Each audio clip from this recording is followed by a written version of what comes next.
In this video, we'll take a look at how to use custom nodes in HLSL and Unreal to create a pattern generator to generate a variety of weave, chain-link, or wave-like patterns. So we'll end up with a result like what you see here, where you have all this ability to actually change how those patterns look.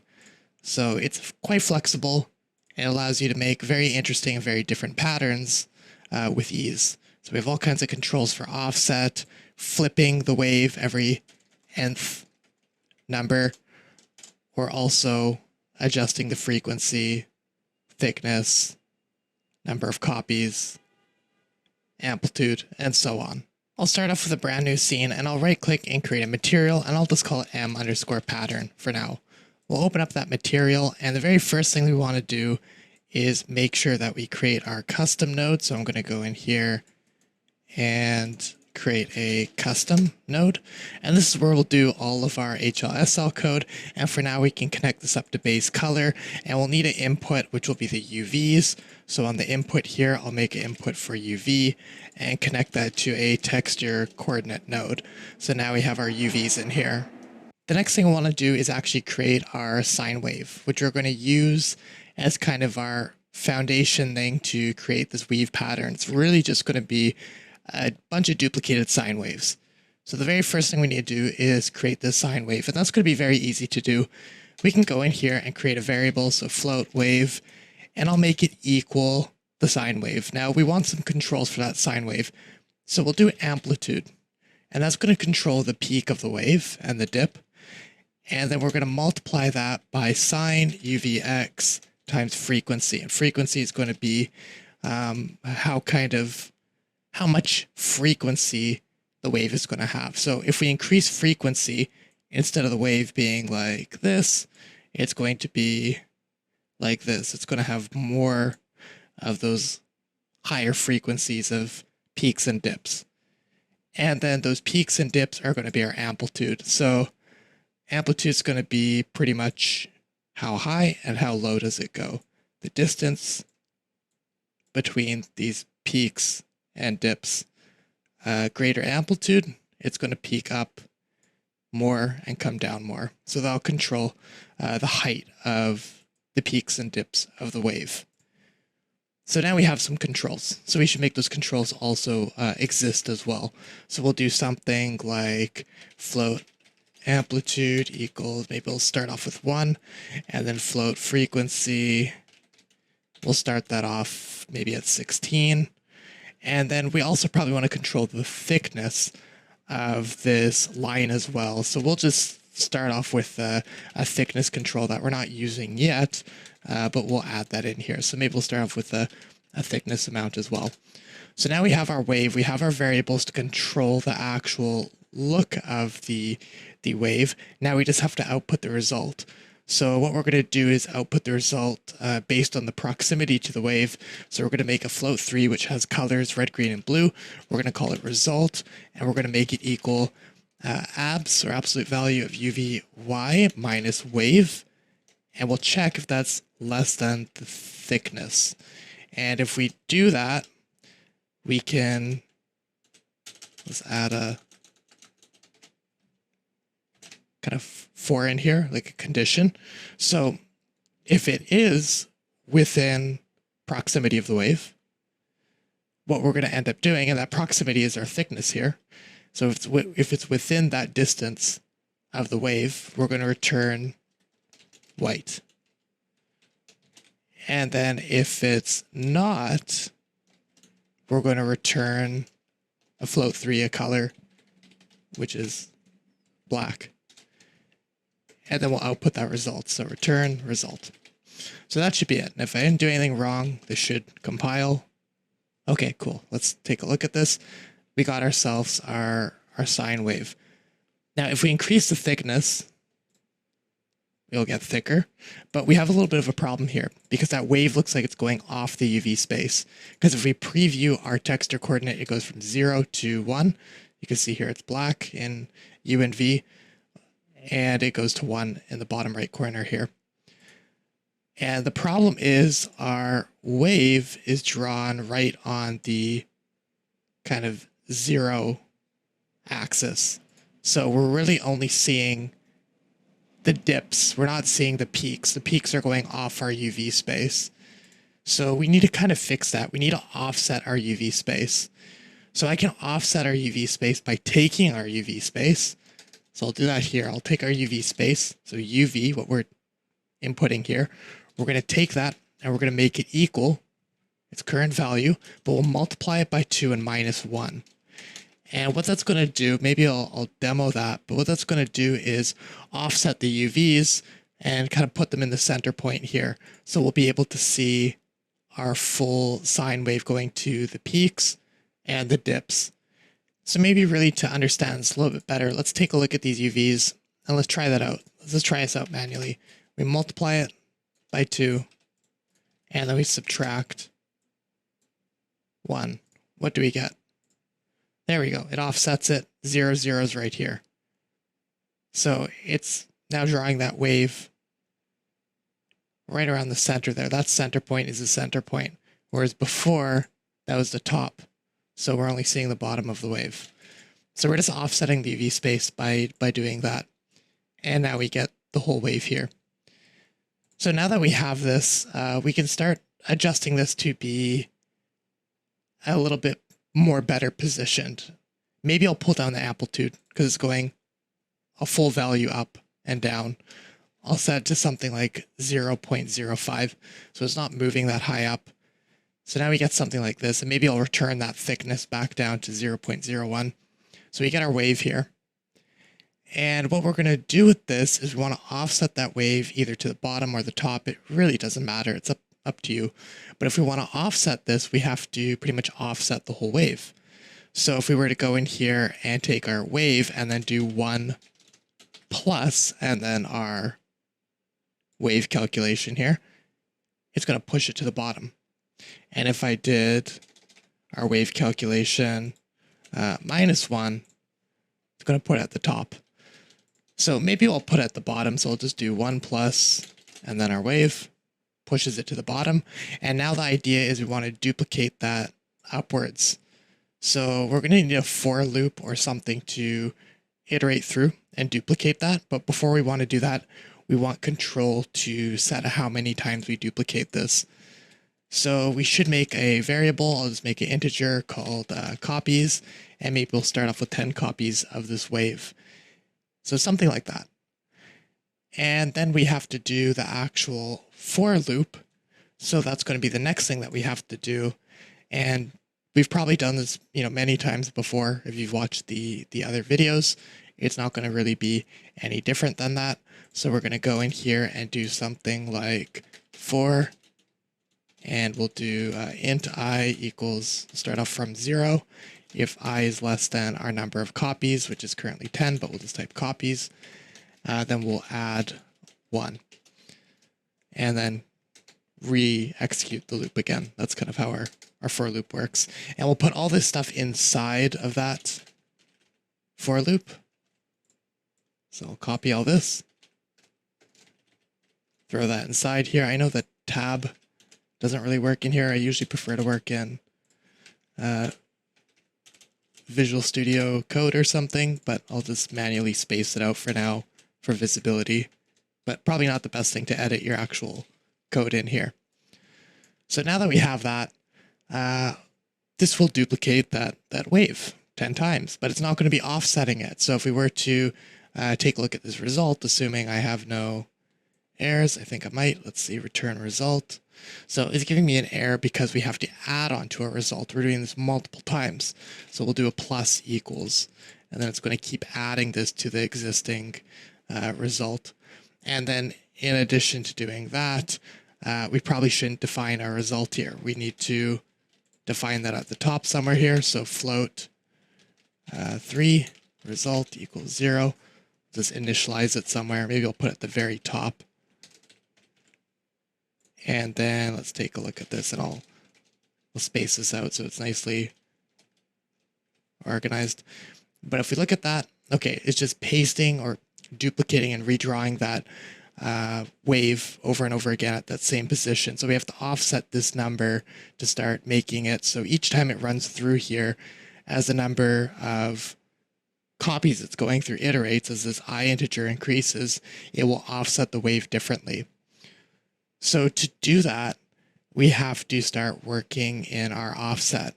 So I'm going to make another variable here. I'm going to do a float offset, and that's going to equal 2 times float I. I'm going to get the iteration that we're currently on in our loop, and we're going to divide that by the number of copies, -1. I'm typecasting float to these because number of copies is an integer, and this I is an integer as well. So I'm just doing that so when there's division, it can give us a number that's proper, that has decimal places, so it's not rounding it in any way, because that would break things. And then I'll -1 at the end here. Why am I doing this? Well, it's the same thing we kind of did up here. And by doing this, I could probably remove this +1 that we're doing here, and instead just make this cleaner and just make it offset. So this is doing all of our offset. And now we get our waves nicely offsetted. And, you know, we have 10 copies. If we change it to 5, whoops, 5. Now it's 5 waves, 1, 2, 3, 4, 5. And if it's 3, 1, 2, 3, they're all evenly spaced, and it just works. Now we do have a bit of a problem here. If I were to go to my texture coordinate node and want to tile this, maybe tile it 2 by 2, it's going to break. And that's because the UVs are not going to tile correctly. And to fix that, it's a very simple fix, maybe not perfect, but I'm just going to take our UVs here, and when we kind of change the offsetting or like the positioning of those UVs, I'm also going to frac or pull the fractional values of the UV, and that's going to allow us to tile it correctly. And now we get some tiling that kind of works. It's properly tiling.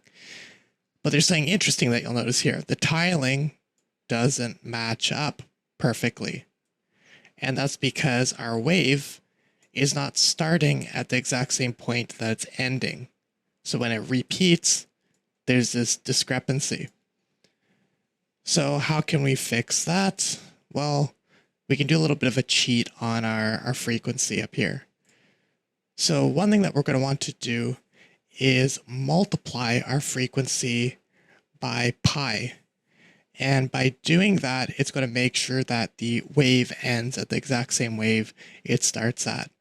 So we need a value for pi. And technically, I could just do 16 times, I don't know, 3.14159 or something.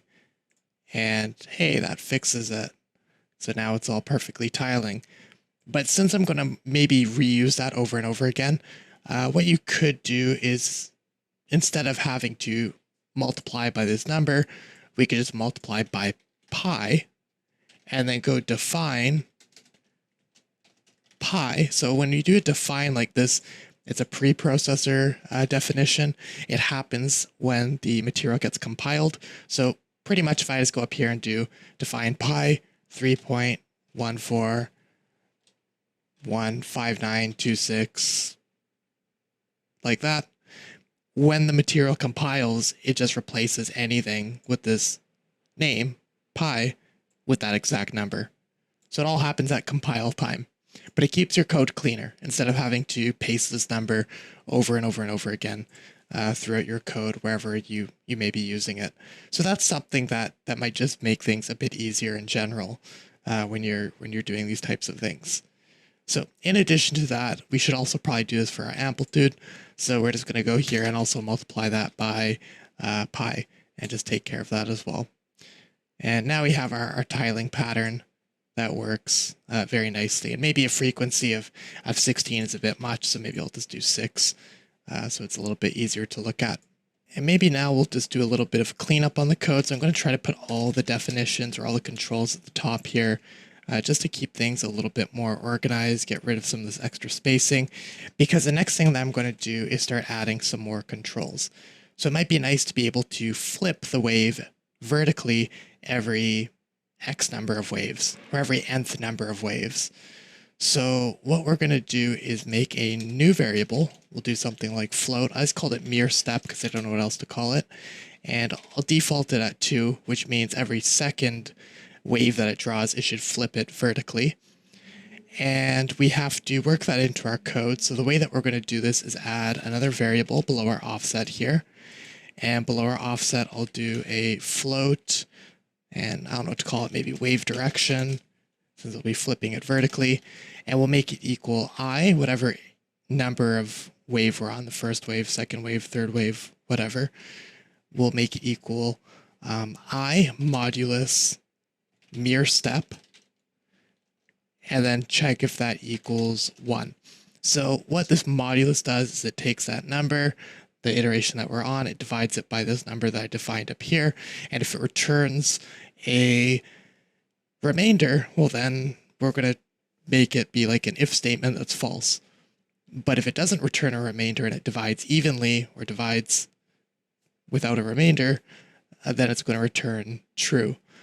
So this way we're going to use that to determine whether it needs to flip the wave vertically or not. So we'll do this, and we'll do the same thing down here. It's kind of like a very condensed if statement.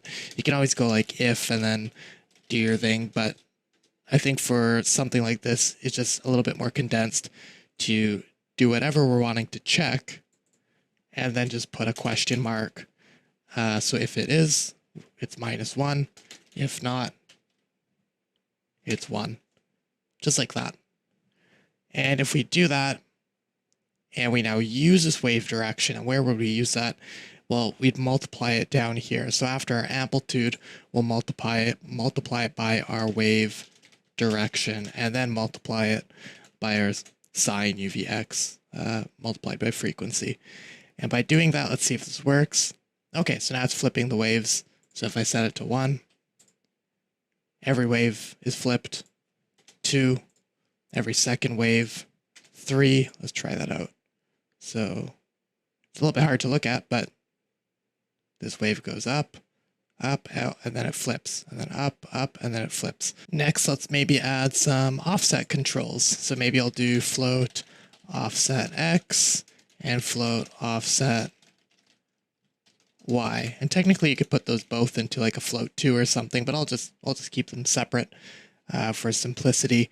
And to do an additional offset of the curve, you want the offset to propagate through those iterations probably, and not just offset everything.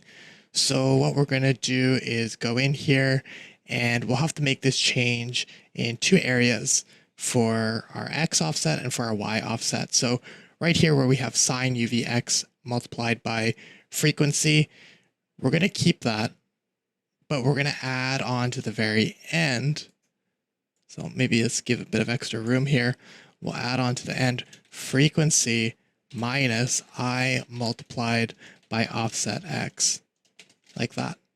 And then for the Y offset, we'll do result plus equals absolute value of Y or UVY minus wave. But in between here, we're just going to do minus I times offset Y, and then minus wave. And that should work. And you can play around with this stuff. Like, this isn't the best maybe way of doing it, or the most strategic place to put it, but that will start giving us a way to offset this. If I were to change this offset to 0.2, well, now it should be offsetting it. It will break your tiling if you're offsetting it, but now we get kind of offsets that we can control. So we have that ability now to change our offset and produce different patterns. So it'll be easier to play around with this stuff by not having to type it in and wait for the material to recompile. So what we should do at this point is maybe create inputs for all these. So in our custom node here, we should go add all these attributes. So right now we just have UV, but look at all the things I have to control. Amplitude, frequency, thickness, mere step, offset X, offset Y. So it's 1, 2, 3, 4, 5, 6, and then copies 7. So I'm going to add 1, 2, 3, 4, 5, 6, 7. All these additional inputs, and we're going to start adding those in and making them parameters. So I'm just going to start doing that. Amplitude, I'm just going to type them all in and make sure I get all those added in. And I've right-clicked and converted them to parameters, so when we instance this material, we'll be able to adjust them as controls. I set up all their default values here. Now I'm going to get errors because they're redefined. They're already defined here, but they're also showing up in the code again. So this actually makes our code a lot easier now because I can pretty much wipe out all of this and then not have to worry. There we go, our code compiles. But we still need to multiply pi by our frequency and amplitude. So let's make that adjustment. And to do that, we'll just say amplitude. So amplitude equals amplitude multiplied by pi. And we'll do the same thing for our frequency. Frequency equals frequency multiplied by pi. That's it. And now it all loops properly, or not loops, but repeats properly. And we got our code also reduced as well now. So this is pretty awesome because now we can save this. We can minimize this for now. I'll instance that material, create material instance. I can open up that instance. Here's our material. Here's our controls, thickness, offset, copies, whatever. And we can start adjusting this and changing how our patterns look. And I should also make sure I adjusted that tiling. Let's go undo that. So texture coordinate, I should have set that to 1 and 1. Maybe we make a control for that as well. Who knows? But I think it's easier without that for now. And now I can just start, tiling this using that mirror step. Now, the interesting about that mirror step, this is a little bit tedious right now, because if mirror step is 1, 2, 3, that all works. But often when you go in here and you just start, scrolling and dragging to change the values instead of typing in specific numbers, well, then you're going to skip over the whole numbers on mirror step. Unless it's 1.00 or 2.00, it's not going to work because then it won't divide evenly like ever. So we should actually make this so it's a bit easier to use. Right now I scroll through this, it doesn't work because I'm never landing exactly on 1.00 or 2.00. So one trick we can do to fix that is go in here, take in our mirror step and do mirror step equals floor mirror step. And what that's going to do is take our value, but floor will round it down to the floor, to the bottom, to the lower or the closest lowest integer or number, whole number. So by doing that, if the number ends up being like 1.25, it'll round it down to 1. So it's always going to round down, and it's going to round down to the nearest full number, which will make this function now, even if your value does not show 1, it shows 1.8 or 1.6 in the code, it's going to be flooring that value, which will make it work. So if I do that, now it makes it a bit more user-friendly, where I go in here, I can scroll through my mirror step and see that change without having to worry about typing in the exact number 1.0, 2.0, 3.0, and so on. So you can start adding more controls and, creating your own controls as well. There's a lot more you can do beyond what I'm showing here. And then finally, what if you want things like a color picker or something? Well, then instead of just returning here, this is where we draw all of our waves together. We take all the for loop results here, and we're adding it all to this one variable, this result variable, but we're returning either white or black here. So all we'd really need to do is create 2 more inputs. Create an input for like color A, color B, or maybe we'll call it like color FG for foreground, color BG for background. Connect those up to constant 3 vectors, make those a parameter, call it BG for background, constant 3 vector, call it FG for foreground, set a default value of maybe white, and then use those variables here instead. So return FG, and then BG. And by doing that, oh, I have a color FG, color FG, color BG. Oh, forgot capital C. There we go. There we go. And if we save that, our instance material updates, we now have a color pickers, background, foreground. So I could set the background to like red and then set the foreground or the wave to, I don't know, maybe blue or yellow or something. And we have control over the colors. Now, what if you want to make one color, like for the mirror step, every wave that gets inverted or flipped, what if you want them to be a different color? Or what if you want every second wave to be a different color? Well, if you're part of the Patreon or you look down in the description below, you'll get access to how to do that in the PDF for this video. But this gives you an idea of what you can do. You can try this out, add your own controls, go beyond there, integrate some of the things that I have shown in my other videos, and you'll be able to make a really flexible and cool pattern generator. If you enjoyed this video, if you learned something new, don't forget to like, subscribe, and if you're part of the Patreon, which there's a link to down in the description below, you'll get access to the PDF for this video, which goes over all these steps in a little bit more detail.